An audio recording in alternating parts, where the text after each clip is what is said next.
ফিরছি, জবাব চায় বাংলা। রাজ্যে কোভিডের এখন যা পরিস্থিতি তাতে নির্বাচন করা সম্ভব। উপনির্বাচন প্রসঙ্গে সরকারের এই মন্তব্য। বিরোধীদের পাল্টা প্রশ্ন, উপনির্বাচন হলে পুরসভা নির্বাচন নয় কেন? 100টিরও বেশি পুরসভার নির্বাচন বাকি, প্রশাসক বসিয়ে কাজ চলছে, কিন্তু তাতে কিছু প্রতিবন্ধকতা আছে। উন্নয়ন থমকে আছে এলাকার। পুরসভার নির্বাচন নিয়ে উদাসীন কেন রাজ্য?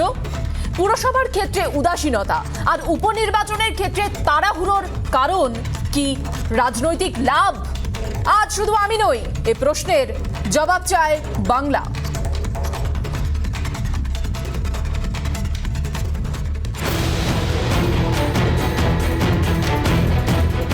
अप्रैल महीना में हमारे पश्चिम बंगाल में जो 33% थे, आज हमारे बंगाल में बिलो 2% आ गए। ये हम लोगों ने लिखित रूप से उनको दिया। রাজ্যে কোভিড পরিস্থিতি আগের থেকে অনেক ভালো। রাজ্যে তাই উপনির্বাচনের এখন উপযুক্ত সময়। বৃহস্পতিবার রাজ্যে উপনির্বাচনের জন্য জাতীয় নির্বাচন কমিশনে দাবি জানিয়েছে তৃণমূল। এরপর উপনির্বাচনের প্রস্তুতি শুরু করেছে কমিশন। আমাদের এখানে পরিস্থিতি এখন অ্যাবসলিউটলি ঠিক আছে। আমরা রাজ্যসভার ইলেকশনের জন্য তৈরি, আমাদের অ্যাসেম্বলি অলরেডি চলেছে এবং আমরা বিধানসভার 7টা ইলেকশনের জন্য আমরা রেডি আছি, কারণ আমাদের কন্টিগুইটি নেই এবং এটা হচ্ছে আইসোলেটেড এরিয়া দ্য ইলেকশন। এবং কোভিড কেস ইজ অনলি, আপনারা জানেন যে 1.5%, nothing is there. Even there are some areas যেখানে একটা কেসও নেই। উপনির্বাচন হলে মেয়াদ ফুরোনো পুরসভাগুলিতে ভোট হচ্ছে না কেন? পশ্চিমবঙ্গে পুরসভা নির্বাচন করাচ্ছে না রাজ্য। 4 বছর ধরে কলেজের ছাত্র সংসদের ভোট করতে পারে না রাজ্য। উপনির্বাচনের জন্য এত তাড়াহুড়ো করছে কেন? প্রশ্ন বিরোধীদের। যারা পশ্চিমবঙ্গে শতাধিক পুরসভা কর্পোরেশনের ভোট করাতে পারে না,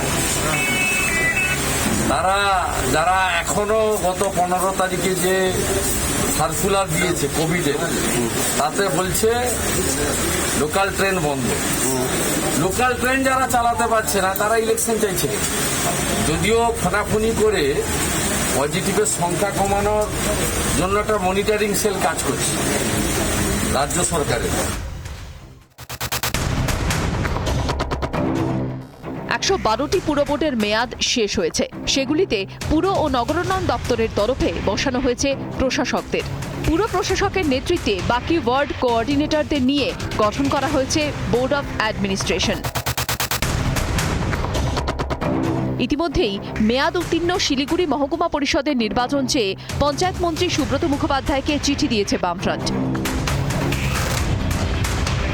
15 নভেম্বর 2020-তে শিলিগুড়ি মহকুমা পরিষদের মেয়াদ শেষ হয়েছে। এই অবস্থায় নাগরিকরা একাধিক পরিষেবা থেকে বঞ্চিত বলে চিঠিতে দাবি বামেদের। নির্বাচনের হিসেব নিকেশ নিয়ে রাজনীতি সরগরম।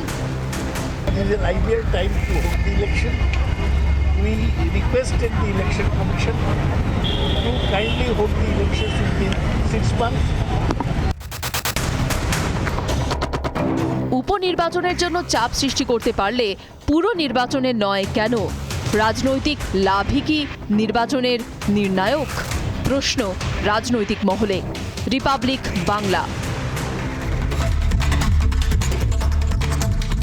জবাব চাই বাংলার ডিবেটে আজ আমার সঙ্গে রয়েছেন বিজেপি মুখপাত্র সন্ময় বন্দ্যোপাধ্যায়, রয়েছেন বিজেপি নেতা কনিষ্ক পণ্ডা, রয়েছেন রাজনৈতিক বিশ্লেষক ভাস্কর সিনহা রায়, রয়েছেন পার্থপ্রতিম বিশ্বাস অধ্যাপক, রয়েছেন প্রভাত দত্ত রাজনৈতিক বিশ্লেষক। স্বাগত সকলকে রিপাবলিক বাংলায়। আমার প্রথম প্রশ্ন সন্ময় বাবু আপনার কাছে।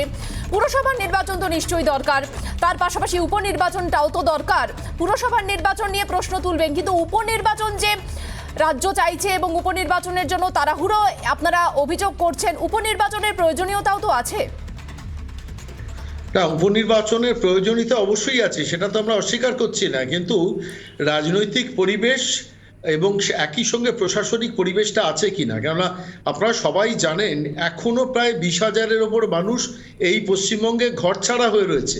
ল অ্যান্ড অর্ডার বলে এই মুহূর্তে কিছু নেই। ন্যাশনাল হিউম্যান রাইটস কমিশনের কাছে হিউম্যান রাইটস কমিশন যে আদালতে যে রিপোর্টটা জমা দিয়েছে, সেখানে খোদ ডিজি বলছেন, ডিরেক্টর জেনারেল অফ পুলিশ, আমরা বলছি না, 3% 5% ব্যবস্থা নেওয়া হয়েছে। আমি তো এইখানটাই পয়েন্ট আউট করছি, রাজ্যের সার্বিক আইন শৃঙ্খলা পরিবেশ যেখানে ডিরেক্টর জেনারেল অফ পুলিশ রাজ্য সরকারে স্বীকার করছেন কোচবিহার জেলায় 3% ব্যবস্থা নেওয়া হয়েছে, অন্য আরেকটি জেলায় 5% ব্যবস্থা নেওয়া হয়েছে, সেইখানে দাঁড়িয়ে সুষ্ঠু নির্বিঘ্নে নির্বাচন কিভাবে হবে, এটাই কিন্তু আমাদের মূল প্রশ্ন। নির্বাচন অবশ্যই হোক, পরিবেশটাকে শান্ত করে পরিবেশটাকে একটু শান্তিপূর্ণ গণতান্ত্রিক একটা ব্যবস্থা গড়ে তুলে সমস্ত মানুষ তার নিজের বাড়িতে থাকবে, ঘর ছাড়া মানুষরা বাড়িতে ফিরবে, সমস্ত মানুষের একটা শান্তি শৃঙ্খলা পরিবেশ হবে, সেই প্রেক্ষিতে দাঁড়িয়ে নির্বাচনটা হোক। মানুষ ঘরে ফিরতে পারবে না, অথচ বেশ কিছু মানুষের ভোটাধিকার প্রয়োগ করা হবে না, অথচ ভোটটা হবে, আমাদের এখানেই বক্তব্য। আর পাশাপাশি অবশ্যই 110টির ওপর বেশি পুরসভাগুলোতে নির্বাচন হবে না কেন? দীর্ঘদিন ধরে কোভিডের কারণ দেখিয়ে নির্বাচন বন্ধ রাখা হয়েছে। আমি আপনাকে বলি যে 30 মাস 2018 সালের সেপ্টেম্বর মাসে প্রথম একসঙ্গে 17টা পুরসভার নির্বাচন ডিউ হয়, তখন তো করোনা ছিল না, কোভিড ছিল না। তারপর প্রায় 30 মাস চলে গেছে, সেগুলো নির্বাচন হয়নি, তখন করোনার আক্রমণ হয়েছে। যে রাজ্য সরকার, যে পশ্চিমবঙ্গের মধ্যে সামাজিক ব্যবস্থার মধ্যে যে একটা সামান্য পুরসভার নির্বাচন করছে না, সেই রাজ্য সরকার একদিকে ধ্বংসাত্মক রাজনীতি করছেন, গ্রামে গঞ্জে মানুষকে বাড়ি ছাড়া করছেন, ঘর ছাড়া করছেন, লুটপাট করছেন, আর অন্যদিকে গিয়ে উপনির্বাচন চাইছে। দুটো কি একসঙ্গে সম্ভব? আপনারাই বলুন। সন্ময়বাবুর বক্তব্য, ভাস্করবাবু আসুন ডিবেটে। সন্ময়বাবুর সঙ্গে ভাস্করবাবু ডিবেট হবে। ভাস্করবাবু যেটা বলছেন, সন্ময়বাবু, যে রাজনৈতিক হিংসা যেভাবে ভোট পরবর্তী এবং আইন শৃঙ্খলা পরিস্থিতির অবনতির অভিযোগ করছেন তারা, তারপর এই মুহূর্তে দাঁড়িয়ে নির্বাচন, উপনির্বাচন সেটা সম্ভব নয়, সেটা কি একদম অযৌক্তিক কোনো যুক্তি? নিশ্চয়ই নয়। কি মনে করছেন? সম্পূর্ণ অযৌক্তিক। কারণ হচ্ছে এই প্রথম শুনলাম, আমি জানি না, প্রথম এই শুনলাম যে রাজনৈতিক হিংসার কারণে তারা ভোট চাইছেন না। এতদিন শুনে এসেছিলাম করোনার জন্য ভোট চাইছেন না, আজ এখানে এসে নূতন শুনতে পেলাম। আর এই 20,000 মানুষ বাইরে আছেন, এটারও কোনো সারবত্তা নেই। আপনাদের মনে করিয়ে দিয়ে, মধ্যপ্রদেশ নামক রাজ্যে মধ্যরাত্রে রাজ্যপালকে জাগিয়ে যেভাবে উপনির্বাচন করা হয়েছিল, আপনারা জানেন যে যেখানে জ্যোতিরাদিত্য সিন্ধিয়াকে ভাঙিয়ে নিয়ে এই করোনা কালের মধ্যেই উপনির্বাচন করা হয়েছিল। আমার বক্তব্য হচ্ছে যে 7টা কেন্দ্র, সমগ্র পশ্চিমবঙ্গের করোনা পরিস্থিতির তুলনায় যে 7টা কেন্দ্রের কথা বলা হচ্ছে, সেই 7টা কেন্দ্রে যে তথ্য উঠে আসছে, তাতে আক্রান্ত হওয়া মানুষের সংখ্যা, মৃত মানুষের সংখ্যার যে নথি, সেই নথিতে দেখা যাচ্ছে যে এখানে কিন্তু নির্বাচন করা যায়। এর থেকে অনেক খারাপ পরিস্থিতির মধ্যে মধ্যপ্রদেশ সহ বিভিন্ন জায়গায় ভারতবর্ষে নির্বাচন হয়েছে। সুতরাং এই 7টা জায়গায় নির্বাচন করা অনেক বেশি সহজ, কিন্তু 112-র বেশি যে পুরো নির্বাচন সারা পশ্চিমবঙ্গ জুড়ে, সেটা করার ক্ষেত্রে অনেকটা বড় জায়গা নিয়ে করতে হবে, অনেক বেশি মানুষের জমায়েত হতে পারে। সেই জন্য মমতা বন্দ্যোপাধ্যায় বলেছেন 7 দিনের নোটিশে এই 7টা কেন্দ্রের, 5টা কেন্দ্রের উপনির্বাচন এবং 2টি কেন্দ্রের নির্বাচন। আপনারা ভুলে যাচ্ছেন 2টি কেন্দ্রের নির্বাচন হতেই পারেনি, কারণ নির্বাচনের আগেই প্রার্থী মারা গিয়েছিলেন। সুতরাং এইটাতে যারা এখনো অবধি, যারা যেখানে নির্বাচন হতে পারেনি, তাদেরও নির্বাচন হওয়ার দরকার আছে।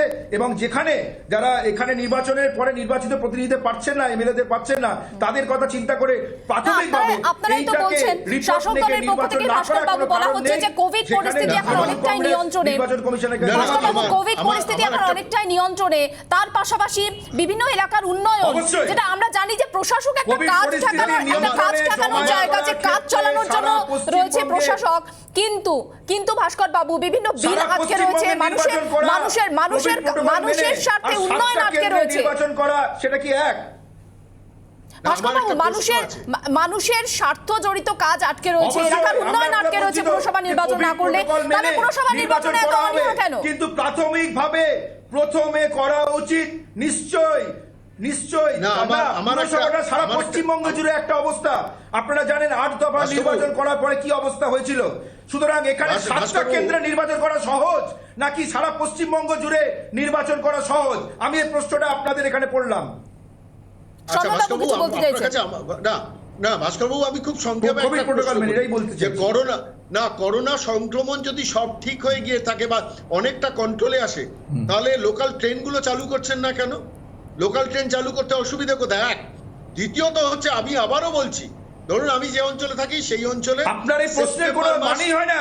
লোকাল ট্রেনে করে লোক ভোট দিতে আসবে, ভবানীপুর মানে হয় না, কেন্দ্রে কি মানে মানুষ করোনা- ভোট দেবে লোকাল করোনা ট্রেনে করে? সংক্রমণ আপনি কমে কি থেকে- বলছেন লোকাল ট্রেনের সঙ্গে সম্পর্ক কি? ভাস্করবাবু, করোনা আপনার লোকেরা এক সংক্রমণ মিনিট যদি উপনির্বাচনে কমে মানুষ কি যায়, লোকাল তাহলে ট্রেনে চড়ে লোকাল ভোট দিতে ট্রেনে আসবে? যাবে।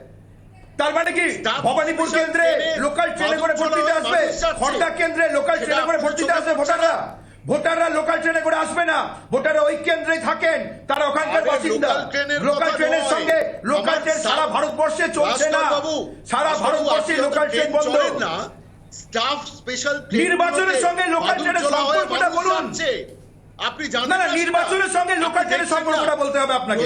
যে সাতটা কেন্দ্রে, না না, যে সাতটা কেন্দ্রে নির্বাচনের কথা বলা হচ্ছে, সেই সাতটা কেন্দ্রে কি মানুষ লোকাল ট্রেনে করে এসে ভোট দেবে?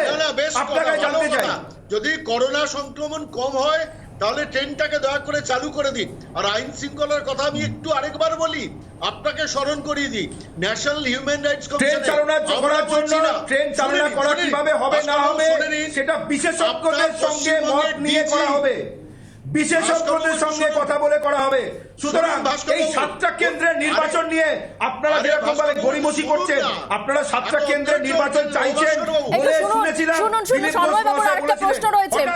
ভাস্কর বাবু একটু সন্ময় বাবুর কথা শুনুন। না না, আমি আরেকটা কথা বলি। দেখুন, আমার কাছে, আমি নিজে বলছি না, এই ডকুমেন্ট আমি আপনাদের অন এয়ার ক্যামেরাতে দেখাচ্ছি, যেখানে ন্যাশনাল হিউম্যান রাইটস কমিশন পরিষ্কারভাবে তার ডিজি বলছেন, মানে পশ্চিমবঙ্গ সরকারের ডিজি বলছেন কুচবিহারে 3%, হাওড়া গ্রামীণে 3%, কুচবিহারে 5% ব্যবস্থা নেওয়া হয়েছে ল অ্যান্ড অর্ডারের ব্যাপারে। নিজেই তো স্বীকার করছেন যে ল অ্যান্ড অর্ডার অপ্রতুল রয়েছে। ডিজি যখন স্বীকার করছেন তখন আপনি কিভাবে নির্বাচন করার ক্ষেত্রে রাজ্যের প্রশাসনকে আপনি যে ডিজির উপরে বারণ করেছেন? ওই রিপোর্টে, ওই 50 পাতার রিপোর্ট নিয়ে অনেক আলোচনা করা যায়। না না, ওই রিপোর্টে মানবাধিকার কমিশনের বক্তব্য নয় ভাস্কর বাবু, সন্ময় বাবু যেটা বলছেন ডিজির বক্তব্য। ভাস্কর বাবু একটু শুনুন প্লিজ কাইন্ডলি। সন্ময় বাবু যেটা বলছেন জাতীয় মানবাধিকার কমিশনের বক্তব্য নয়, সন্ময় বাবু বলছেন ডিজির বক্তব্য। মানে পুলিশ এক কথা বলবে আর আপনি আরেক কথা বলবেন। ডিজির বক্তব্য যাই থাকুক, তার সঙ্গে নির্বাচন যাই করার থাকুক মানে, সম্পর্কটা কোথায়? আরে যাই থাকুক মানে ডিজির বক্তব্যটা এ রাজ্যের আইন শৃঙ্খলা পরিস্থিতির সঙ্গে সম্পর্কযুক্ত। ভাস্কর বাবু একটা রাজ্যে নির্বাচন করার জন্য আইন শৃঙ্খলার পরিস্থিতিটা অত্যন্ত গুরুত্বপূর্ণ একটা দিক, এবং ডিজির বক্তব্যটা আইন শৃঙ্খলা পরিস্থিতির সঙ্গে সম্পর্কযুক্ত। ডিজি বলছেন হাওড়া গ্রামীণে 3%, কুচবিহারে 5% ব্যবস্থা নেওয়া হয়েছে। আমি আপনি বলে কি লাভ আছে? তাহলে আপনি বলুন ডিজি মিথ্যে কথা বলছেন। আপনি তাই তো বলছেন, আপনি তো তাই বলছেন যে ডিজি মিথ্যে কথা বলছেন। তদন্ত করবে। ডিজি যাই বলুন বলতে কি বোঝাতে চাইছেন ভাস্কর বাবু? ভাস্কর বাবু ডিজি যাই বলুন বলতে আপনি ঠিক কি বোঝাতে চাইছেন একটু ক্লিয়ার করুন please. Please Bhaskar Babu, DG বলছেন, ডিজি যাই বলুন বলতে আপনি কি বোঝাতে দেখুন, আমি চাইছেন? আপনাকে বলছি এই হিংসা নিয়ে না, আমি বলতে চাইছি যে ন্যাশনাল হিউম্যান রাইটস কমিশন যে রিপোর্টটা দিয়েছেন বা ডিজি যা বলছেন বলে আপনারা এখানে বলছেন, সেখানে ন্যাশনাল হিউম্যান রাইটস কমিশন বলেছেন তদন্ত করতে অথবা রিটায়ার্ড জাজ অথবা কোর্টের জন্য তদন্ত করতে বলেছেন। পর্যবেক্ষণ, শুনুন, পর্যবেক্ষণ এবং তদন্ত করে প্রমাণ আপনি ডিজির ঊর্ধ্বে নন, কোনোদিনও ডিরেক্টর জেনারেল পুলিশ, আমি বলছি না সত্যি হয় না। আপনি কি বলছেন? না আমি আপনি ন্যাশনাল হিউম্যান রাইটস কমিশন ভুলে যান। আমি হাইকোর্টে ডিজি রিপোর্টটা জমা পড়েছে, তদন্ত সাপেক্ষ। আরে তদন্ত সাপেক্ষ ভুলে যান। আপনি কি ডিজি আপনি পরিষ্কার বলুন যে ডিজি রিপোর্টটা আপনি অস্বীকার করছেন কি করছেন না? ডিজির আপনি বলুন ডিজি রিপোর্টটা কি বক্তব্য? ভাস্কর বাবু আপনি বলুন না ডিজির রিপোর্টের পরিপ্রেক্ষিতে আপনার বক্তব্যটা একটু ক্লিয়ার করুন। সাবমিট করেছেন, কার কাছে সাবমিট করেছেন? না না, ডিজি তো এটা দিয়েছে, সেটা হাইকোর্টে জমা পড়েছে। ডিজি রিপোর্টটা ন্যাশনাল হিউম্যান রাইটস কমিশনকে ডিজি দিয়েছেন, সেই রিপোর্টটা হাইকোর্টে জমা পড়েছে। আপনার ডিজি কি চ্যালেঞ্জ করবে হাইকোর্টে যে আমি এই তথ্য দিইনি? নিজে তথ্য দিয়েছেন। আমি একটু শুনিয়ে দিই, আপনি ভাস্কর বাবু একটু শুনে নিন। ভাস্কর বাবু একটু শুনে নিন। ডিজি রিপোর্ট দিয়েছিলেন ডিজি রিপোর্ট জাতীয় মানবাধিকার কমিশনকে, এবং সেই রিপোর্ট জমা পড়েছে ইতিমধ্যেই হাইকোর্টে। ভাস্কর বাবু আপনি দয়া করে একটু ডিজি রিপোর্টটা পড়ে নিন। আমি বলছি ভাস্কর বাবু, আপনারও ক্লিয়ার হয়ে যাবে। আপনি অহেতুক তর্ক করবেন না, আপনি আর তর্কে আসবেনই না। এই তর্কটা করবেনই না আপনি। ন্যাশনাল কনিষ্ক বাবুর কাছে আসি। কনিষ্ক পণ্ডা রয়েছেন। কনিষ্ক বাবু, আপনারা যে অভিযোগ করছেন বারবার করে যে আক্রান্ত হচ্ছেন আপনারা, এই পরিস্থিতিতে নির্বাচন তাহলে কি নির্দিষ্টভাবে মমতা বন্দ্যোপাধ্যায়কে মুখ্যমন্ত্রী করার লক্ষ্যেই এই উপনির্বাচনের দিকে ঝাঁপাচ্ছে তৃণমূল কংগ্রেস, এবং নির্বাচনের ক্ষেত্রে তাড়াহুড়োর কারণ রাজনৈতিক লাভ, সেটা তো স্পষ্টই। সেটা ইতিমধ্যেই আপনারা আওয়াজ তুলেছেন, আপনারা সরব হয়েছেন যে রাজনৈতিক লাভের জন্য এই নির্বাচন। তাহলে কি বাকি কারণগুলো এখানে গৌণ হয়ে যাচ্ছে? কোভিড পরিস্থিতি, আইন শৃঙ্খলা পরিস্থিতি জানিয়ে রাজ্য রাজনীতি সরগরম, বাকি সব গৌণ এবং একটি বিষয় মুখ্য। তোরা যে যা বলিস ভাই, আমার মুখ্যমন্ত্রী চাই। উপনির্বাচন করার জন্য কোভিড 1% কি 0% কি 20% কোন তথ্যটা নেব? মমতা ব্যানার্জি 26 তারিখ বলছেন 1%, সুদীপ বাবু দিল্লিতে বলছেন 0.2%। তা পার্সেন্টটা কোথায় দেখতে পাবো? তথ্য খুললে তো দেখা যাচ্ছে যে এখনো 80% ভ্যাকসিনেশন হয়নি। নাম্বার 1। নাম্বার 2, ওরা নাকি দেখে আমার কথা বলতে দিন। কমছে, ব্যাপারটা হচ্ছে ভাস্কর বাবু একটু শান্ত হন। আপনারা চাইছেন আরো মানুষ ব্যাপারটা মারা হচ্ছে যাক। আপনারা সমস্ত খারাপ জিনিসগুলো দেখেন, ভালো জিনিসগুলো দেখুন।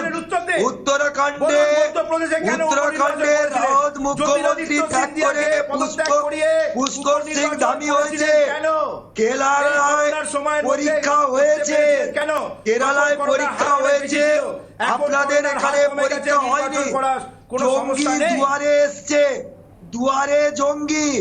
এবং আপনারা ভুয়া ভ্যাকসিন থেকে শুরু করে ভুয়া সিআইডি, ভুয়া অফিসার, এবং আপনারা যে ভোটে খাটিয়েছেন যেসব অফিসারদের, তারাও নিজে বলেছেন। আপনারা নির্বাচন চাইছেন না কেন সেটা পরিষ্কার করে বাংলার মানুষকে বলুন। ভ্যাকসিন কেন বাংলার মানুষ সব জেনে গেছে। আপনারা নির্বাচনে আমাদের বক্তব্য যে দুজন বিজয়ী লোক আপনাদের চলে গেছেন, আবার এমপি হয়ে গেছেন, উত্তরাখণ্ড থেকে হয়ে গেছে। ত্যাগ করা যায়। তো আমাদের বক্তব্য একদম ক্লিয়ার যে সাধারণ মানুষ 85% মানুষ বেসরকারি কাজে যুক্ত, তারা পরিবহনের ব্যবস্থা কিছু নেই, লোকাল ট্রেন চলছে না, পরিযায়ী শ্রমিক বেকার সমস্যা কোনো দূরীকরণ নেই। অর্থনৈতিক দিক থেকে পশ্চিমবঙ্গ একেবারে ঋণগ্রস্ত। এই জায়গায় দাঁড়িয়ে পশ্চিমবঙ্গের একেবারে পথে এসে বসেছে। এবং আপনারা জানেন এখন হাইকোর্ট বলছেন, সরাসরি ধিক্কার জানাচ্ছেন শিক্ষাক্ষেত্রের এসএসসি কমিশনারকে অযোগ্য বলে। মমতা দেবীকে 5 লক্ষ টাকা জরিমানা করেছেন, আবার আইনমন্ত্রীকে করেছেন 2 লক্ষ টাকা হাইকোর্ট জরিমানা করেছে। এখন যা কিছু হচ্ছে হাইকোর্টে যেতে হচ্ছে, কারণ মানুষ নিরাপদে নেই। এ কথা আমাদের কথা না, এ কথা হাইকোর্টের কথা। আরে আমি পার্থপ্রতিম বাবুর কাছে যাবো। বেশ আমি আসবো আবার কনিষ্ক বাবু আপনার কাছে। পার্থপ্রতিম বাবুর কাছে যাবো। পার্থপ্রতিম বাবু, এই মুহূর্তে ভুয়ো ভ্যাকসিন কাণ্ড, রাজ্যে আইন শৃঙ্খলার অবনতির অভিযোগ এবং কোভিড পরিস্থিতিতে বিভিন্ন জায়গাতে বিরোধীদের আটকানো, সবকিছু একদিকে এবং উপনির্বাচনের দাবি একদিকে। এই যে কাণ্ডে রাজ্য সরকারের পদক্ষেপ নেওয়া অত্যন্ত জরুরি বলে দাবি করছে বিরোধীরা, সেখানে রাজ্য সরকারের ইন্টারেস্ট দেখা যাচ্ছে উপনির্বাচন করার ক্ষেত্রে, কিন্তু সেই নির্বাচনের সঙ্গে জড়িত আরেকটি নির্বাচন, পুরসভার নির্বাচন, যে কারণে বহু এলাকার উন্নয়ন থমকে রয়েছে, সেখানে উদাসীনতা। হ্যাঁ মীনাক্ষী, আসলে প্রত্যেকটা নির্বাচনই হওয়া উচিত, এই নিয়ে আমার কোনো সন্দেহ নেই, কারণ এই নির্বাচনগুলো হওয়ার সাথে মানুষের অধিকারের প্রশ্ন যুক্ত আছে। কিন্তু এই কোভিড সিচুয়েশনে দাঁড়িয়ে কত মানুষের অধিকার কত রকমভাবে হারিয়ে যাচ্ছে প্রত্যেক দিন, সেটা যদি আমরা আলোচনা করি, যেমন হায়ার সেকেন্ডারি মাধ্যমিক দিতে পারতো এরকম আমাদের প্রায় 22 লক্ষ ছেলে মেয়ে তার অধিকার হারিয়েছে পরীক্ষা দেওয়ার because of the Covid situation. আমাদের কলকাতা শহরে আসেন প্রায় 32 লক্ষ মানুষ প্রত্যেক দিন কাজের তাগিদে, তারা হচ্ছে তাদের কাজের অধিকার হারিয়েছেন because of the Covid situation. ফলে এখানে দাঁড়িয়ে যদি এরকম একটা প্রশ্ন আসে যে আমরা সবাই স্বাভাবিক হয়ে গেছি বা আমরা যাচ্ছি, তাহলে স্বাভাবিক হওয়ার যে লক্ষণগুলো, যেমন পানশালা খুলেছে তেমন পাঠশালাও যদি খোলে তাহলে বুঝবো, তেমন লোকাল ট্রেন যদি খোলে তখন আমি বুঝবো আমরা স্বাভাবিক হচ্ছি, এবং স্বাভাবিক হওয়ার মধ্যে নিশ্চয়ই ভোটও হবে। সেই ভোট বিধানসভারও হবে, রাজ্যসভারও হবে এবং পৌরসভারও হবে। আমি বলছি এই কারণের জন্য যে এখনকার সরকার শাসক তাদের অসুবিধার জায়গা হচ্ছে এই যে নির্বাচনের প্রতি কমিটমেন্ট ঠিক সময় করানো। ধরুন বামফ্রন্ট 34 বছর যখন ছিল, পৌরসভা পঞ্চায়েতের নির্বাচন একটা পৌরসভাও একদিনের জন্য ডিলেড হয়নি। এখানে 2 বছর হয়ে গেছে, প্রায় 123টার কাছাকাছি পৌরসভা তাদের মেয়াদ উত্তীর্ণ, এবং সরকার এর আগে যখন ছিল তখনও সেরকম কোনো কার্যকরী পদক্ষেপ নেয়নি। এইবার হঠাৎ আমরা দেখতে পাচ্ছি যে উপনির্বাচন এবং রাজ্যসভা নির্বাচনের জন্য সরকার তৎপর হয়েছে। ফলে এখানে এই তৎপরতা নির্বাচনের প্রতি কমিটমেন্টের জন্য নয়, এটা আসলে ক্ষমতার জন্য এবং রাজনীতির প্রতি যে কমিটমেন্ট। আমি বলছি ভুল কোথায় তারা করছেন, আবারও বলছি যে কারণের জন্য হর্ষবর্ধনকে আমরা গালাগালি দিয়েছিলাম, যে একটা সময় যে ফেব্রুয়ারি মাসে যখন তিনি বলেছিলেন যে আমাদের দেশ থেকে কোভিড চলে গেছে, তারপরে দাঁড়িয়ে election commission did A blunder, যে পশ্চিমবঙ্গে 8 দফার ভোট, বিশেষত লাস্ট 3টে দফার, সেটা করে ইনফেকশন যে জায়গায় গেল সেখানে দাঁড়িয়ে আমরা সামলাতে আজও পারিনি, আজকেরও কার্যত লকডাউনের পরিস্থিতিতে আছি। যদি সেটা আমরা শিক্ষা নিয়ে থাকি, তাহলে সেই শিক্ষা নিয়ে এখন যদি আমাদের পজিটিভিটি রেট যেটা 1.5% বলছেন, কেউ 2% বলছেন, সেটাই আত্মপ্রসাদ লাভ করি, আমি বলবো we are lying in a fool's paradise, মূর্খের স্বর্গে বাস করছি। কারণ তৃতীয় সংক্রমণের ঢেউ আগস্টে আসবে না অক্টোবরে আসবে, এটা শুধু সমীক্ষা এবং বিতর্কের বিষয়, কিন্তু এই আতঙ্কের মধ্যে আমরা আছি। ফলে আমি যতক্ষণ না পর্যন্ত আমরা এটা ক্লিয়ার হচ্ছি ততক্ষণ পর্যন্ত কোনো নির্বাচন বিধানসভা, রাজ্যসভা, পৌরসভা করা উচিত। তার যদি করেন তাহলে সবকটাই করার দিকে উদ্যোগ নিন। যেমন আমি বলছি, একটা উদাহরণ আমি দিলে সুবিধা হবে, যে ধরুন বলা হচ্ছিল যে সরকার দলের পক্ষ থেকে যে ভবানীপুরে কোনো কোভিড নেই, ধরুন খড়দায় কোভিড নেই। আমি তাহলে বলবো যে এরকম রাজ্য জুড়ে কোথায় কোথায় কোভিড নেই সেই রকম পৌরসভা অঞ্চলগুলো খুঁজে বের করুন। 123টার মধ্যে যদি 65টা পৌরসভা পান যেখানে কোভিড নেই বা খুব কম, তাহলে সেখানেও করুন।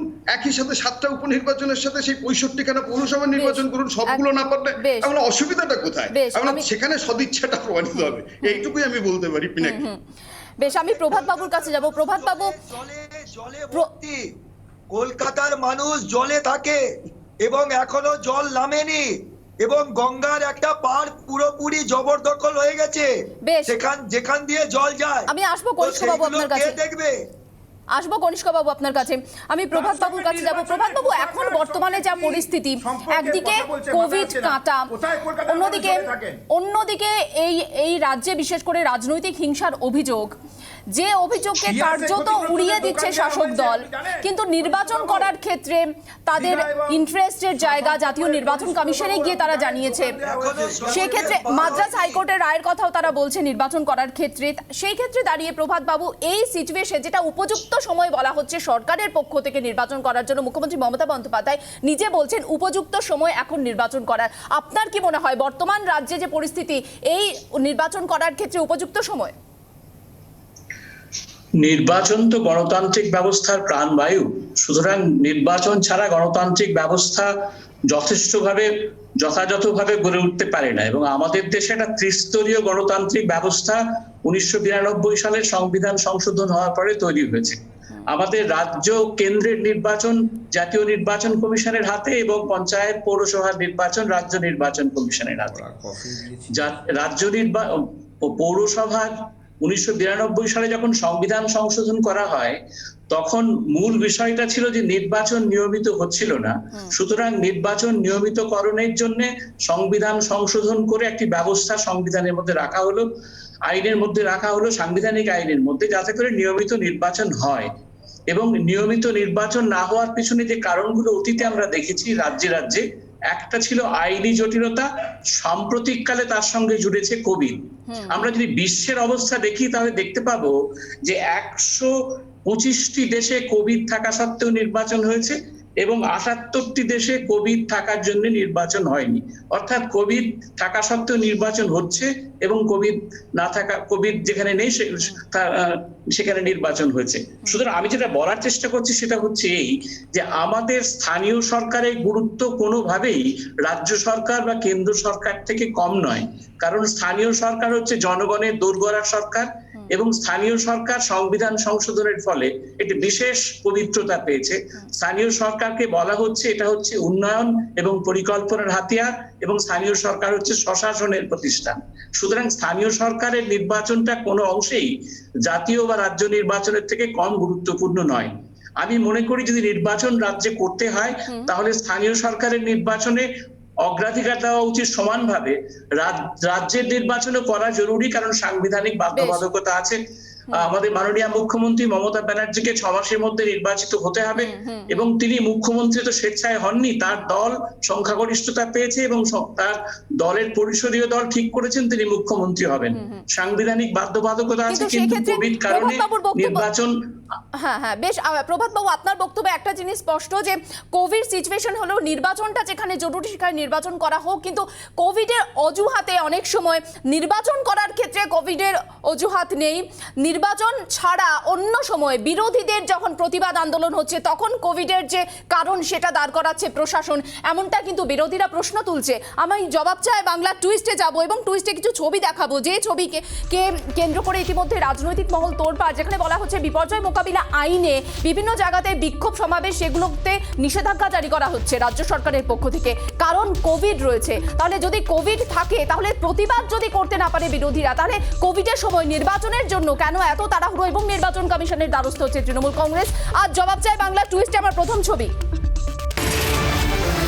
আন্দোলনে করোনা, ভোটে উধাও, যেটা জুলাই 5 তারিখ 2021 ভুয়ো দেবাঞ্জন কাণ্ডকে কেন্দ্র করে রাজনৈতিক মহল তোলপাড়, এবং তাকে কেন্দ্র করে বিরোধীরা সরব হয়, বিরোধীরা পথে নামে, তাদেরকে আটকানো হয়, তাদেরকে বিপর্যয় মোকাবিলা আইনে গ্রেফতারও করা হয়। বলা হয় যে করোনার মধ্যে এই ধরনের জমায়েত, এই ধরনের সমাবেশ যেন না করা হয়, এবং সেই কারণে পুলিশ অনুমতি দেয়নি, যে কারণে টেনে হিচড়ে ভ্যানে তোলা হচ্ছে বিজেপি কর্মী সমর্থকদের। এরপর বিজেপি নেতা সায়ন্তন বসুর বক্তব্য শোনাবো। আমার জবাব চাই বাংলার দ্বিতীয় টুইস্ট। যে এখন মিছিল করা যাবে না, করোনা কোভিড পরিস্থিতি, আবার উপনির্বাচন করতে বলছেন। বলছেন নির্বাচন করতে হয় তাহলে বিজেপিকে মিছিল করতে দিতে হবে, তাহলে লকডাউন তুলতে হবে, তাহলে পুরো ভোটও করাতে হবে। কোভিড নিয়ন্ত্রণে আসেনি, থার্ড ওয়েভ আসতে পারে, তাহলে নির্বাচন করার প্রয়োজন নেই। শুধু পুরো ভোট, শুধু উপনির্বাচন করাবো একজনকে মুখ্যমন্ত্রী রাখার জন্য, এত বড় রিস্ক বাংলার জনগণ নিতে পারবেন না। বিপদ যখন আছে তখন উপনির্বাচন পরে হবে। বিপদ যখন আসে তখন উপনির্বাচন পরে হবে। যদি বিপদের কথা মানতে হয় তাহলে উপনির্বাচনও থামানো দরকার বলছে বিরোধীরা। আর যদি বিপদের কথা মানতে না হয় তাহলে কোভিড পরিস্থিতির কথা বলে বিরোধীদের যেন আটকানো না হয়। ভাস্কর বাবু, আপনার 1 মিনিট সময়। জবাব চাই বাংলা টুইস্টের পরিপ্রেক্ষিতে শুরু এখন।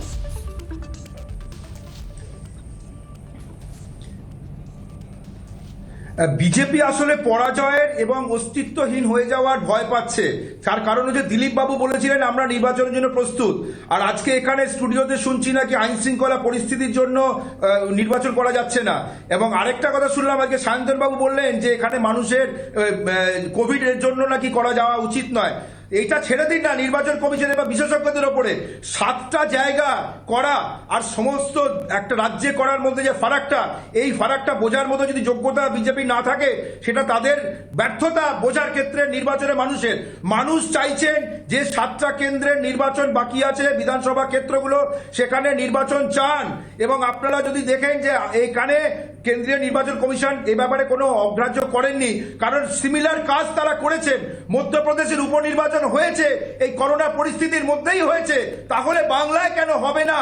এবং বাংলায় যখন সংক্রমণের হার এত কম, সুতরাং এখানে নির্বাচন না করার কোনো কারণ নেই। আমরা আশাবাদী কেন্দ্রীয় নির্বাচন কমিশন খুব কম সময়ের মধ্যে 7টা বিধানসভার উপনির্বাচন করানো আর 100-র ওপর পুরসভা নির্বাচন করার মধ্যে তফাৎ আছে বলছেন ভাস্কর বাবু। আপনার সময় শুরু এখন 1 মিনিট। না, মুশকিলটা হচ্ছে তৃণমূল দল হেরো মুখ্যমন্ত্রী তকমাটা মেনে নিতে পারছেন না, মমতা বন্দ্যোপাধ্যায় পাচ্ছেন না। একজন হেরো মুখ্যমন্ত্রী বসে আছেন, ফলে স্বাভাবিকভাবে তার টার্ম যদি ফুরিয়ে যায় তাকে রিজাইন করতে হবে। এই জায়গাটাই ওদের যন্ত্রণা বুঝি, কিন্তু তার থেকে অনেক বেশি পার্টিনেন্ট প্রশ্ন আমার মনে হয়েছে সারা পশ্চিমবঙ্গ জুড়ে যতগুলো পুরসভা যেখানে নির্বাচন বাকি, সেই পুরসভাগুলোর মানুষের অধিকার চলে যাচ্ছে চোখের সামনে তারা দেখছেন চুরি হচ্ছে, চৌর্যবৃত্তি হচ্ছে, দৈনন্দিন পরিষেবা ব্যাহত হচ্ছে, সেটা তৃণমূলের কাছে অগ্রাধিকার নয়। অগ্রাধিকার হচ্ছেন একজন ভদ্রমহিলার হেরো মুখ্যমন্ত্রী তকমাটাকে মুছে ফেলতে। এখানেই সমস্যাটা।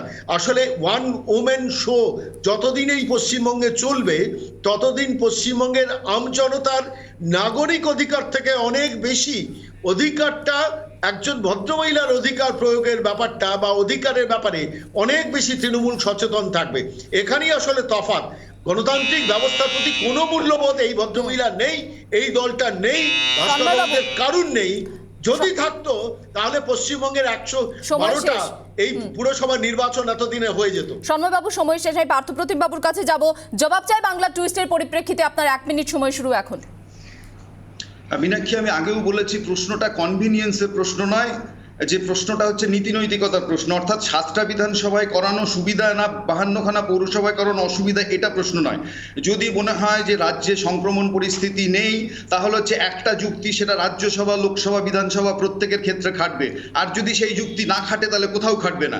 আমার মুশকিল হচ্ছে এখানে যে শাসক দল নিজের প্রয়োজনে নিজের মতো করে যুক্তি বের করেন এবং সেগুলোকে জাস্টিফাই করার চেষ্টা করেন। আমি আপনাকে একটা উদাহরণ দিতে চাই। ধরুন যে এই যে কোভিড সিচুয়েশনে দাঁড়িয়ে ভোট তো আর অনলাইনে হবে না, অফলাইনে ভোট হবে, সেই মিছিল ভিড় ভাড়াক্কা। কিন্তু এই যে মিছিল ভিড় সবকিছু শাসক দলই একমাত্র করতে পারবে। যেমনটা পেট্রোল ডিজেলের মূল্য বৃদ্ধির বিরুদ্ধে তারা হচ্ছে বিক্ষোভ দেখাচ্ছে পুলিশ প্রোটেকশনে, আর বামপন্থী বা বিরোধীরা যখন সেখানে হচ্ছে পেট্রোল ডিজেলের দাম বৃদ্ধির বিরুদ্ধে বিক্ষোভ দেখাতে যাচ্ছে তখন তাদের স্থান হচ্ছে লালবাজারের লকআপে। আমি বলছি এই তফাৎটা কোথাও করতে হবে। অর্থাৎ শাসক তার নিজের সুবিধার জন্য তার মতো করে আর্গুমেন্ট হাজির করছে এবং তার মতো করে বিধি ব্যবস্থা প্রণয়ন করছে।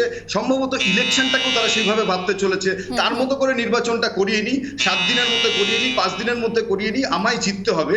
এটার মধ্যে নীতি নৈতিকতার প্রশ্ন, মানুষের অধিকারের প্রশ্ন, that is unimportant for them. তা যদি হতো পৌরসভা নির্বাচন করে ফেলতে পারতেন। কনিষ্ক বাবুর কাছে যাব। কনিষ্ক বাবু, বিরোধীদের অর্থাৎ আপনাদের আটকানো হচ্ছে। মমতা বন্দ্যোপাধ্যায় বলছেন 7 দিন সময় দিলেই হবে উপনির্বাচন করার ক্ষেত্রে, 7 দিনের প্রচারের সময় হলেই হবে। আপনার সময় শুরু এখন। এটা নিশ্চয়ই ক্লাবের নির্বাচন নয়, এটা একটি বিধানসভা নির্বাচন। এর একটা প্রোটোকল আছে, এর একটা নিয়ম আছে, এর একটা সাংবিধানিক ব্যাপার আছে। কতদিন গ্যাপে নির্বাচন হয় ওটা জানা দরকার। ওটা বারে বারে বলছে, ওটা আমি বলতাম যে 7 দিনের জন্য দিন, 2 দিনের জন্য দিন, ভোট করে নিচ্ছি। আরে কি আপনি বলে দিলে ভোট হয়ে যাবে নাকি? তো আমরা বলতে চাই যে দুয়ারে জঙ্গি এসে দাঁড়িয়েছে। বাংলায় আইনের শাসন নেই, শাসকের আইন চলছে, সরকারি সম্পত্তি বিক্রি হচ্ছে। লকডাউনে পরিযায়ী শ্রমিকরা, সাধারণ খেটে খাওয়া মানুষরা আজ পথে দাঁড়িয়েছে। সাধারণ মানুষরা ট্রেনে এসে খেতে, যে কলকাতায় খাবে তার ব্যবস্থা নেই। বিদ্যুতের মূল্য বৃদ্ধি প্রচুর বেড়েছে। সারা ভারতবর্ষে যা তার চেয়ে বেশি আমাদের বাংলায়। আমাদের ভুয়া ডাক্তার, ভুয়া নার্স, ভুয়া ভ্যাকসিন, ভুয়া মুখ্যমন্ত্রী। কেন এই মুখ্যমন্ত্রী না থাকলে কি অল্টারনেটিভ মুখ্যমন্ত্রী নেই? যেখানে আমাদের কোভিড সিচুয়েশন এই জায়গায় দাঁড়িয়েছে, সেখানে কি করে বলছেন কোভিড নেই? কনিষ্ক বাবু সময় শেষ। প্রভাত বাবুর কাছে যাব। প্রভাত বাবু, আপনার আগের বক্তব্যে আপনি বললেন যে নির্বাচন অত্যন্ত গুরুত্বপূর্ণ বিষয়, নির্বাচন দরকার গণতান্ত্রিক ব্যবস্থায়। যে ছবি আমি দেখালাম যে বিরোধীদের আটকানো হচ্ছে, নির্বাচন তো অত্যন্ত গুরুত্বপূর্ণ দরকার, কিন্তু এক ক্ষেত্রে এক একটা নিয়ম কেন? নির্বাচনকেও কি রাজনৈতিক কারণে ব্যবহারের একটা জায়গা তৈরি হচ্ছে না বর্তমান রাজনৈতিক প্রেক্ষাপটে? প্রভাত বাবু সময় শুরু 1 মিনিট এখন। আমার মনে হয় যে আমাদের নির্বাচন যখন জাতীয় নির্বাচন কমিশন উপনির্বাচনের জন্য প্রস্তুতি নিচ্ছে বলে সংবাদ মাধ্যমে আমরা জানতে পারছি, সিমিলারলি রাজ্য নির্বাচন কমিশন রাজ্য সরকারের সঙ্গে পরামর্শ করে পৌরসভার নির্বাচনের জন্য প্রস্তুতি নিক, এটা হচ্ছে আমার প্রস্তাব। এবং এই প্রস্তুতি নেওয়ার সঙ্গে সঙ্গে দুটো বিষয়ে মনোযোগ দেওয়া দরকার। একটা যেটা আলোচনা হচ্ছিল যে ন্যাশনাল হিউম্যান রাইটস কমিশন এবং কলকাতাতে আমাদের কলকাতা হাইকোর্ট, মাননীয় বিচারালয় যে পর্যবেক্ষণগুলো দিয়েছেন সেগুলোর দ্রুত সমাধান করা। আর দ্বিতীয় হচ্ছে যে নির্বাচনের পূর্বে যতটা সম্ভব শহরবাসীকে টিকাকরণ করা এবং তার জন্য কেন্দ্র সরকারকে তার সহযোগিতার হাত প্রসারিত করতে হবে, রাজ্য সরকারকে উদ্যোগ গ্রহণ করতে হবে। দ্রুত টিকাকরণের যদি হতে থাকে, সম্ভব হয়, তাহলে আমাদের নির্বাচনের যে ভয়টা ছিল কোভিডের ফলে অনেক বেশি সংক্রমণ হবে এবং অনেক বেশি মানুষ বিপদে পড়বেন, সেই সম্ভাবনাগুলো কমে যাবে। সুতরাং আমি ব্যক্তিগতভাবে মনে করি গণতন্ত্রের গণতান্ত্রিক ব্যবস্থার স্বার্থে এবং জনগণের অধিকার সুরক্ষিত করার জন্য দুটো স্তরেই নির্বাচন হওয়া দরকার, কিন্তু নির্বাচনের প্রাককালে এই যে বিষয়গুলো আমরা বললাম দুটো বিষয়, সেগুলো সযত্নে মনোযোগ সহকারে দেখা উচিত। প্রভাত বাবু, সময় শেষ, আমি ডিবেটে একটা বিষয় রাখবো, সন্ময় বাবু এবং ভাস্কর বাবুর মধ্যে ডিবেট হবে। যেমনটা প্রসঙ্গ উত্থাপন করলেন প্রভাত বাবু, যে পর্যবেক্ষণ যেগুলো রয়েছে হাইকোর্টে, সেই পর্যবেক্ষণে নজর দেওয়া দরকার, পর্যবেক্ষণের সমাধান দরকার নির্দিষ্ট করে তিনি বললেন। তাহলে পর্যবেক্ষণের সমাধান জরুরি এই মুহূর্তে নাকি নির্বাচনটা জরুরি বেশি বলে মনে হচ্ছে? ভাস্কর বাবু এবং সন্ময় বাবুর মধ্যে ডিবেট হবে। আমি ভাস্কর বাবুর কাছে যাব শুরুতে।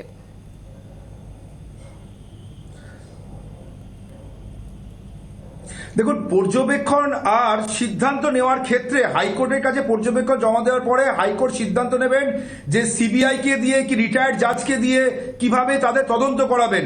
পর্যবেক্ষণের কোনো আইনগত ভিত্তি হতে পারে না। পর্যবেক্ষণ করার পরে সেটাকে তদন্ত করে তার এভিডেন্স জোগাড় করে সেটাকে আমাদের এখানে তুলে ধরতে হবে মানুষের কাছে। এই পর্যবেক্ষণটা জমা দিয়েছেন এবং এমন একজন লোক রয়েছেন এই পর্যবেক্ষণের দলে, আতিফ রশিদ বলে, তিনি কেন্দ্রের শাসক দলের 2012 সালে নির্বাচনে প্রতিদ্বন্দ্বিতা করেছেন এবং সেই শাসক দলের সদস্য একজন। এই পর্যবেক্ষণ সম্পূর্ণভাবে রাজনৈতিক উদ্দেশ্য প্রণোদিত। হাইকোর্ট এখন আমরা উদ্দেশ্য প্রণোদিত, সন্ময় বাবু আসুন ডিবেটে। পর্যবেক্ষণ রাজনৈতিক উদ্দেশ্য প্রণোদিত করতে পারলে তখন না, মীনাক্ষী ওকে একটু থামতে বলুন। মীনাক্ষী ওকে একটু থামতে বলুন, দর্শক একটু শুনতে পাবেন। বলুন সন্ময় বাবু। বলতে পারবো না।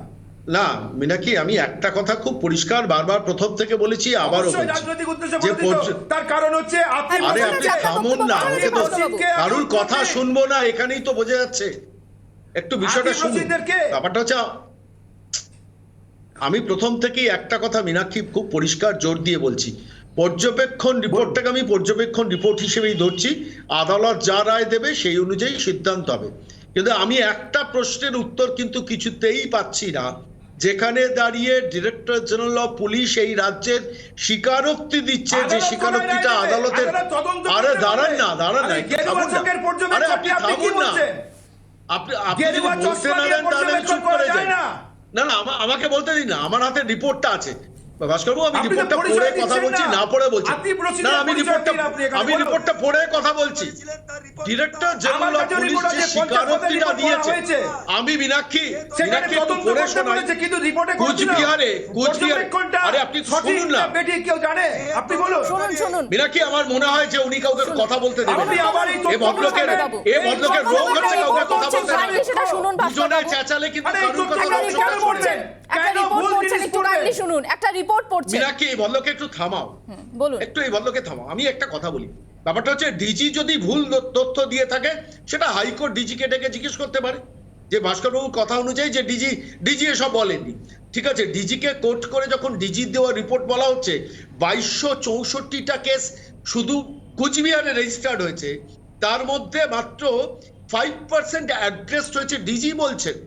ঠিক তেমনি ভাবে 1356টার মধ্যে 12% অ্যাড্রেস হয়েছে বারুইপুরে। আপনি কি বলছেন 465-এর মধ্যে 80% অ্যাড্রেস হয়েছে। সেটা বিচার করা হয়েছে। থামুন না, বোনাফাইড রিপোর্ট জানে, বোনাফাইড রিপোর্ট জানে, তদন্ত দরকার নেই। আপনাদের রিপোর্টটা নিয়ে লাফালাফি করুন, নাচানাচি করুন। হাওড়া রুরালে এই রিপোর্টটা কি, এই রিপোর্টটা কি প্রমাণ সাপেক্ষ নয়? অ্যাড্রেস হয়েছে। এটা আমার কথা নয় ভাস্করবাবু। ভাস্করবাবু, আপনাদের ডিজিও কিন্তু এই কেসে পার্টি হবে। একটু দাঁড়ান না ভাই, কেন এরকম কথা বলছেন? মীনাক্ষী, ওকে একটু বলো ডিবেটে বেসিক নিয়মটা জানতে। আমি কিছু যুক্তি দেবো, আমি কিছু তথ্য দেবো। আমি রিপোর্টটা পড়লেন সন্ময় বাবু, আপনি কি বলছেন তাহলে ডিজি রিপোর্টটা কি? আমি এই রিপোর্টটা পরিষ্কারভাবে দেখাচ্ছি। 50 পাতা রিপোর্টের প্রত্যেকটা পাতা আমি 3 বার করে পড়ে তবে আমি রিপাবলিক বাংলায় কথাগুলো বলছি, যেখানে দাঁড়িয়ে ভাস্করবাবু এই তথ্যতে যাচ্ছেন না। উনি সবটাই গাইড পর্যবেক্ষণের রিপোর্টটা তুলে দিচ্ছেন হাইকোর্টের কাছে। হাইকোর্ট তারপরে হাইকোর্ট যে রিপোর্ট দেবে সেটা সবাই মানবে। তদন্ত করার কথা কেন বলা হয়েছে? ডিরেক্টর জেনারেল অফ পুলিশ কেন তদন্ত করার যখন কথা স্বীকার করছে যে আমরা অ্যাড্রেস করি মানুষের সমস্যা, তখন আপনি কিসের ভিত্তিতে ভাস্করবাবু, প্রশাসনের একজন উচ্চপদস্থ পুলিশ কর্তা, তার কথাকে এভাবে উড়িয়ে দিচ্ছেন, তার কথাকে এভাবে উড়িয়ে দিচ্ছেন, তার রিপোর্টকে উড়িয়ে দিচ্ছেন প্রশাসনের উচ্চপদস্থ পুলিশ কর্তা। ভাস্করবাবু রিপোর্টের মধ্যে ঢোকেননি, পুরো রিপোর্টটা না দেখে এখানে এসে গলার জোর করে এই রিপোর্টে এমন তথ্য তুলে ধরা হয়েছে, সেইভাবে তথ্য মিথ্যে। আগে রিপোর্টটা পড়ুন। বেসিক রিপোর্টটা পড়ে তারপর রিপাবলিক বাংলা এসে মানুষের কাছে কথা বলুন। ভূমিকার নামে ডিজির কথাটাকে আপনি অস্বীকার করছেন। তথ্য দেওয়া হয়েছে। মিথ্যে তথ্য বলছেন ভাস্কর বাবু, ডিজির রিপোর্ট সেটাও মিথ্যে বলছেন। আমার একটা বিরতির সময় হচ্ছে, আমি আমি আমি আমি জবাব চাই বাংলার ডিবেটের এই পর্ব এখানেই ইতি টানছি। ভাস্কর বাবু ডিজির রিপোর্টকেও বলছেন যে এই রিপোর্টও ঠিক নয়, এই রিপোর্টও তার কাছে মনে হয়েছে রিপোর্টের কোনো ভিত্তি নেই। বেশ, জবাব চাই বাংলার ডিবেটের এই পার্ট ডিজি রিপোর্ট দেননি বলছেন ভাস্কর বাবু। ভাস্কর বাবু, জাতীয় নির্বাচন কমিশনের ডিজির যে রিপোর্ট জমা পড়েছে, যেটা হাইকোর্টে ডিজি রিপোর্ট দেননি, আপনি লাইভ অনুষ্ঠানে বলছেন ডিজি রিপোর্ট দেননি। Little knowing is a dangerous thing. অল্প বিদ্যা ভয়ঙ্কর।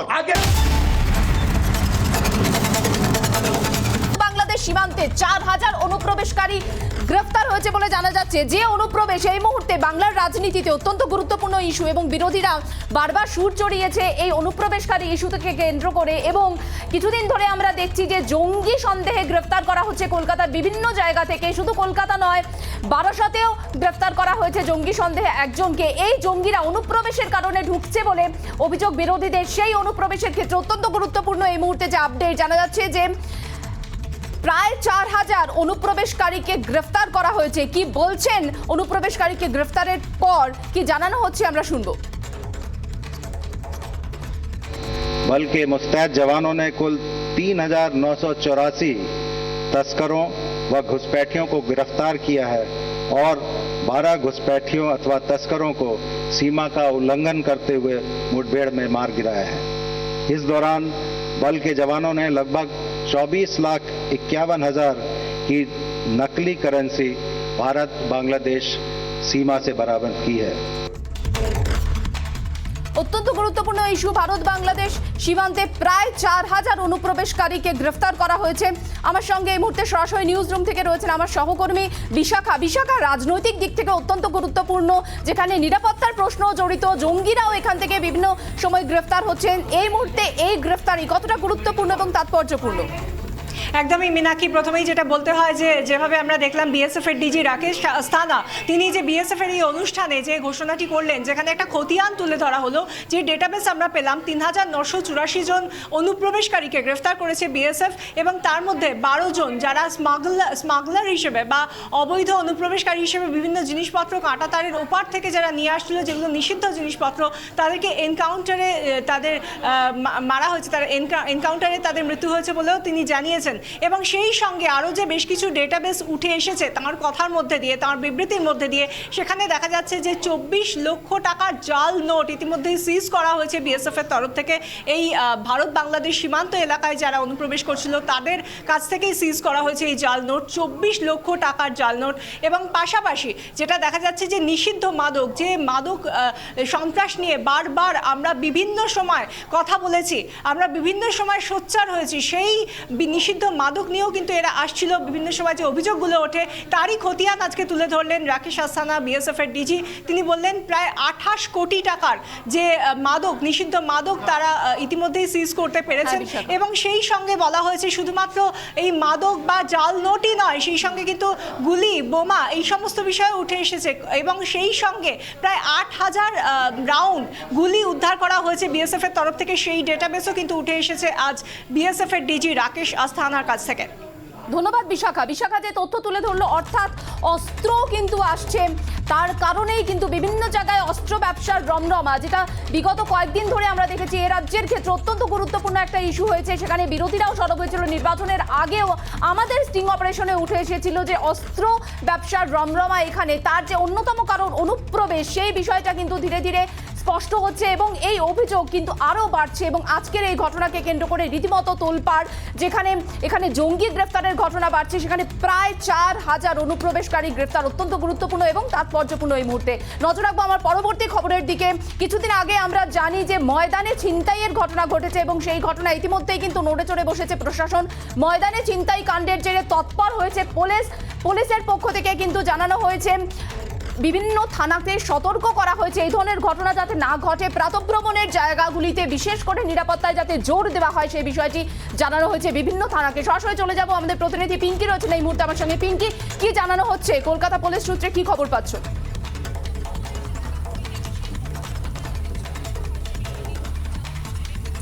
দেখো, মূলত সিপি অর্থাৎ কলকাতা পুলিশ কমিশনার নিজে কিন্তু বিভিন্ন থানার ওসি, অ্যাডিশনাল ওসিদের সঙ্গে আজকে বৈঠক করেন এবং বৈঠকে যে কথাগুলো উঠে আসে বা বৈঠকে যে নির্দেশগুলি যে তিনি দেন সেগুলো কিন্তু অত্যন্ত তাৎপর্যপূর্ণ। কারণ আমরা জানি কিছুদিন আগে ময়দানে একটা রোমহর্ষক ছিনতাইয়ের ঘটনা ঘটে গেছে এবং সেই ঘটনা থেকে শিক্ষা নিতে চায় কলকাতা পুলিশ এবং সিপির নির্দেশ যে প্রত্যেকটা থানা এলাকায় যেখানে যেখানে জগিং এরিয়া রয়েছে, যেখানে সকালবেলা করে বিভিন্ন মানুষ মর্নিং ওয়াক করতে বেরান, তাদের নিরাপত্তা সুনিশ্চিত করতে হবে।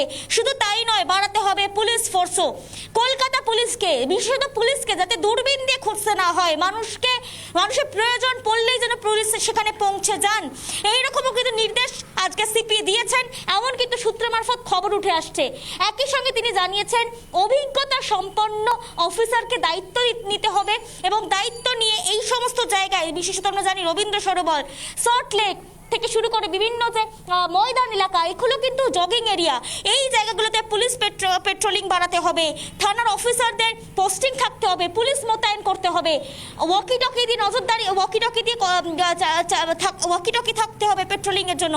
এই বিভিন্ন বিষয় কিন্তু আজকে উত্থাপন করেছেন খোদ সিপি, অর্থাৎ ময়দান থানার ঘটনা যে কলকাতা পুলিশকে ভূমিকা নিয়ে একটা প্রশ্ন তুলেছিল এবং তারপর সেই ঘটনা থেকে যে কলকাতা পুলিশ শিক্ষা নিতে চায়, এটাই কিন্তু বারবার প্রমাণ হয়ে আসছে।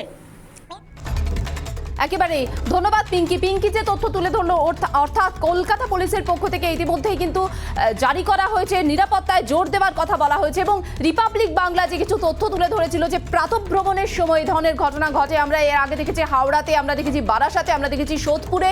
এই ধরনের ঘটনা যাতে পুনরাবৃত্তি না হয় সেদিকে নজর দিক প্রশাসন। রিপাবলিক বাংলায় প্রশ্ন তুলেছিল এবং তার পরিপ্রেক্ষিতে আমরা দেখছি ইতিমধ্যেই কিন্তু কলকাতা পুলিশের পক্ষ থেকে বিভিন্ন থানাকে সিপি তিনি নিজে সতর্ক করেছেন এবং এই ধরনের ঘটনা যাতে না ঘটে সেদিকে নজর দেওয়ার কথা বলেছেন। চলে যাচ্ছে আমার পরবর্তী ব্রেকিং এ। হাজরা পার্কে সেখানে স্টল বন্টন নিয়ে অস্বচ্ছতার অভিযোগ করছেন সেখানকার যারা স্টল নিয়েছেন, তাদের মধ্যে অনেকে অস্বচ্ছতার একটা অভিযোগ করছেন এবং তার পরিপ্রেক্ষিতে আজকে পুর প্রশাসকের সামনে বিক্ষোভ দেখিয়েছেন তারা। ফিরহাদ হাকিমের সামনে বিক্ষোভ দেখিয়েছেন এই নির্দিষ্ট করে হাজরা পার্কে স্টল বন্টনের ক্ষেত্রে। আমরা সরাসরি চলে যাব নিউজ রুমে, যেখানে রয়েছেন আমার সহকর্মী সৃজিতা। বিক্ষোভকারীদের কি বক্তব্য, কি অভিযোগ? হ্যাঁ মীনাক্ষী, এই বিষয়টা বলার আগে আমি একটু পিছিয়ে যাব। যখন দক্ষিণেশ্বর স্কাইওয়াকটা তৈরি হয় সেই সময় ঘোষণা করা হয়েছিল যে কালীঘাটেও একটি স্কাইওয়াক তৈরি করা হবে।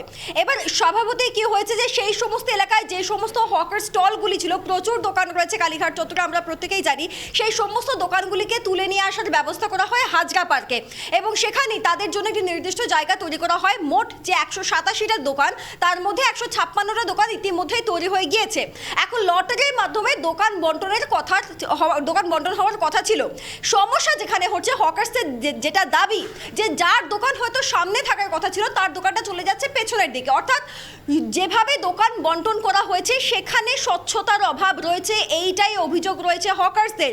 এবং যখনই তারা পুরো প্রশাসককে সামনে পান, ববি হাকিমকে যখনই তারা সামনে পান, তখনই কি হয়, তারা তাদের যে ক্ষোভ রয়েছে সেই ক্ষোভ তাদের ভেতর থেকে বেরিয়ে আসে। এখন যে বিষয়টা সামনে উঠে আসছে মীনাক্ষী, যে এমনিতেই মোটামুটি কালীঘাট চত্বরে যারা রয়েছেন তারা প্রত্যেকেই কেউ না কেউ তৃণমূল কর্মী বা তৃণমূল সমর্থক। এখন যখন তারা ববি হাকিমকে দেখলেন, তাকে দেখে তারা যখন বিক্ষোভ প্রদর্শন করছেন, কোথাও না কোথাও থেকে এই বিষয়টা তাদের একটা ব্যক্তিগত চাওয়া পাওয়ার যে জায়গাটা, সেই জায়গাটা চলে আসছে। যদিও ববি হাকিম নিজে এটিকে বিক্ষোভ বলতে রাজি নন, তিনি বলছেন যে তিনি তাদের যেটা বক্তব্য সেটা তিনি শুনেছেন এবং যখন সবকটা দোকান তৈরি হয়ে যাবে তখন সঠিকভাবে দোকানগুলি সকলের জন্য বন্টন করে দেওয়া হবে। তবে এই জায়গা থেকে একটা প্রশ্ন উঠছে যে যারা এই মুহূর্তে সামনাসামনি দোকানগুলি পেয়েছেন, পরবর্তী সময় তাদের মনের মধ্যে কোনো বিক্ষোভ তৈরি হবে না তো? এইরকম নানা প্রশ্নের থেকেই কিন্তু আজকে যখনই পুরো প্রশাসককে তারা সামনে পেলেন তখনই তারা তাদের বিক্ষোভ প্রদর্শন করেন। মীনাক্ষী, ধন্যবাদ সৃজিতা আমাদেরকে পূর্ণ তথ্য দিল, যেখানে বিক্ষোভকারীরা বিক্ষোভ দেখাচ্ছিলেন পুর প্রশাসক ফিরহাদ হাকিমের সামনে। আমরা চলে যাবো আমাদের পরবর্তী খবরের দিকে। এই মুহূর্তে আরও একটি ব্রেকিং আপনাদের সামনে তুলে ধরবো। উত্তরপ্রদেশের নির্বাচন, আমরা জানি উত্তরপ্রদেশ বিধানসভা নির্বাচন রয়েছে সামনেই। সেই আসন্ন বিধানসভা নির্বাচনকে কেন্দ্র করে ইতিমধ্যেই সেখানে তোড়জোড় শুরু হয়ে গিয়েছে। আরএসএস এবং বিজেপির বৈঠক, যে বৈঠকের খবর পাওয়া যাচ্ছে রণকৌশল ঠিক করার জন্য বৈঠক, এবং এই বৈঠক অত্যন্ত গুরুত্বপূর্ণ। উত্তরপ্রদেশ বিধানসভা নির্বাচন এমন সময় যেখানে আর কিছু দিন পরেই, কিছু সময় পরেই কিন্তু সেখানে অর্থাৎ 2024 লোকসভা নির্বাচন, অর্থাৎ উত্তরপ্রদেশ নির্বাচন থেকে, বিধানসভা নির্বাচন থেকে কোথাও না কোথাও একটা ইঙ্গিত পাবে মোদী সরকার যে তাদের হাওয়াটা ঠিক কোন দিকে বইছে। সেক্ষেত্রে একটা বুঝে নেওয়ার জন্য উত্তরপ্রদেশ নির্বাচন, হাওয়া বোঝার জন্য উত্তরপ্রদেশ নির্বাচন অত্যন্ত গুরুত্বপূর্ণ, এবং তারপর 2024-এর ঠিক কী হতে চলেছে হয়তো একটা ইঙ্গিত তারা এই সময় পেয়ে যাবেন। সে কারণে উত্তরপ্রদেশ নির্বাচনকে একেবারে পাখির চোখ করেছে বিজেপি, এবং তারা এদিকে বিশেষ নজর দিয়েছে। সে কারণেই আরএসএস এর সঙ্গে ইতিমধ্যেই বৈঠক বলে জানা যাচ্ছে। সরাসরি চলে যাব আমাদের senior news editor Anirban Sinha রয়েছেন আমার সঙ্গে। অনির্বাণ, উত্তরপ্রদেশের নির্বাচন গুরুত্বপূর্ণ 24-এর নিরিখে, এর কারণে রণকৌশলে আরও বিশেষ জোর দেওয়া প্রয়োজন। কি আপডেট তোমার কাছে এই মুহূর্তে? একেবারে মীনাক্ষী, তুমি যেমনটা বলছিলে, এবং 2022-এ উত্তরপ্রদেশের নির্বাচন সামনের বছর। মীনাক্ষী, তুমি যেমনটা বলছিলে, যদি 4 বছর পিছিয়ে যাই আমরা 2017-তে, তাহলে কিন্তু দেখবো আমরা যে উত্তরপ্রদেশের বিধানসভা নির্বাচনের আগে 2017 সালে কোনো প্রজেক্টেড চিফ মিনিস্টার ক্যান্ডিডেট ছিলেন না বা মুখ ছিলেন না। নির্বাচনের পরও আলোচনাতে যে প্রথম 4টি নাম ছিল তার মধ্যে যোগী আদিত্যনাথ ছিলেন না। আমরা সবাই জানি যে শেষমেশ রাষ্ট্রীয় স্বয়ংসেবক সংঘের একরকম আমরা বলতে পারি যে রাষ্ট্রীয় স্বয়ংসেবক সংঘের একরকম নির্দেশই বলা যেতে পারে। সরাসরি যদিও আরএসএস কোনো নির্দেশ বিজেপির ক্ষেত্রে দেয় না, কিন্তু এক্ষেত্রে একরকম রাষ্ট্রীয় স্বয়ংসেবক সংঘ অনড় ছিল যে যোগী আদিত্যনাথকেই উত্তরপ্রদেশের মুখ্যমন্ত্রী করতে হবে, এবং ঠিক সেই ফর্মুলাতেই কিন্তু প্রথম 4 জন আলোচিত মুখের মধ্যে বা নামের মধ্যে না থেকেও যোগী আদিত্যনাথ উত্তরপ্রদেশের মুখ্যমন্ত্রী হন। এবং এবারে অর্থাৎ 2022 সালেও তিনিই তাকে মুখ করেই উত্তরপ্রদেশের নির্বাচনে যাবে বিজেপি। এটা একেবারে সিদ্ধান্ত হয়ে গেছে। কিন্তু এর মাঝখানে কোথাও মন্ত্রিসভার ভিতরে দক্ষতার প্রশ্নে রদবদল প্রয়োজন কিনা, রাজ্যের জনমানসে করোনা মোকাবেলা নিয়ে সরকারের যে দাবি রয়েছে, নরেন্দ্র মোদী যে দাবির অনেকটাই সপক্ষে দাঁড়িয়ে বলেছেন যে তিনি রীতিমতো অভিভূত উত্তরপ্রদেশ যে কায়দায় এর মোকাবিলা করেছে। আমরা দেখতে পেয়েছি অস্ট্রেলিয়ান সাংসদ তিনি এই নিয়ে টুইট করছেন। তিনি বলছেন অস্ট্রেলিয়ার প্রতিনিধি দলের গিয়ে শিখে আসা উচিত উত্তরপ্রদেশ থেকে যে কীভাবে করোনার দ্বিতীয় ঢেউয়ের মোকাবিলা তারা করেছে। বিভিন্ন ওষুধের ব্যবহার, আইভারমেট্রিসিনের ব্যবহারের ক্ষেত্রে বিশেষ করে তারা বলেছেন কত সহজে দ্বিতীয় ঢেউ মোকাবিলা করা গিয়েছে। আবার পাল্টা বিরোধীদেরও কিন্তু অনেকগুলো অভিযোগ রয়েছে, অনেকগুলো বিরোধীদের পাল্টা দাবি রয়েছে, গঙ্গা দিয়ে মৃতদেহ ভাসিয়ে দেওয়া ইত্যাদি। এই সব কিছুর মাঝখানে দাঁড়িয়ে দক্ষতার প্রশ্নে মন্ত্রিসভাতে আরও বেশি দক্ষ করবার জন্য নির্বাচনের আগে কোনো রদবদল প্রয়োজন কিনা, উত্তরপ্রদেশে বিরোধীদের প্রচারের পাল্টা মোকাবিলাতে কী কৌশল প্রয়োজন। এবারে কিন্তু সপা বসপা একসঙ্গে হচ্ছে না, কিন্তু তাদের আগেরবার একসঙ্গে হওয়াটা বিজেপির জন্য যতটা ফলদায়ক হয়েছিল, উল্টে বিজেপির সুবিধা হয়েছিল, এবার একসঙ্গে না হওয়াতে বিজেপির কোথাও সুবিধা হতে পারে কিনা, কংগ্রেসকে অনেকটাই ছিন্ন ভিন্ন লাগছে, সেটাকেই বা কীভাবে অ্যাসেস করা হবে। এই সব কিছু মিলিয়ে আরএসএস এবং বিজেপির আগামীকালে কৌশল বৈঠক অত্যন্ত গুরুত্বপূর্ণ বিষয়। তার কারণ করবে মীনাক্ষী, তার কারণ আমরা জানি যে আসলে বিজেপির জন্য গ্রাউন্ড অর্গানাইজেশনের কাজ বা নির্বাচনের আগে লেগ ওয়ার্কটা কিন্তু করেন পাড়ায় পাড়ায় থাকা আরএসএস প্রচারকরা, যারা সকালবেলা শাখাগুলিতে যোগ দেন। মীনাক্ষী, ধন্যবাদ অনির্বাণ সিনহা আমাদের সিনিয়র নিউজ এডিটর। তিনি যে ইতিমধ্যেই যে তথ্য তুলে ধরছে তা অত্যন্ত গুরুত্বপূর্ণ রাজনৈতিক দিক থেকে। এই মুহূর্তে উত্তরপ্রদেশ নির্বাচনের আগে, বিধানসভা নির্বাচনের আগেই আরএসএস এবং বিজেপির মধ্যে যে রণকৌশল ঠিক করার জন্য বৈঠক। আপাতত জবাব চাই বাংলা আজকের মতো এখানেই শেষ করছি। জবাব চাই বাংলা থেকে বিদায় নিচ্ছে। এরপর দেখুন 294, দেশের 1 নম্বর হিট নিউজ শো বিশাখার সঙ্গে। নজর থাক রিপাবলিক বাংলায়। নমস্কার।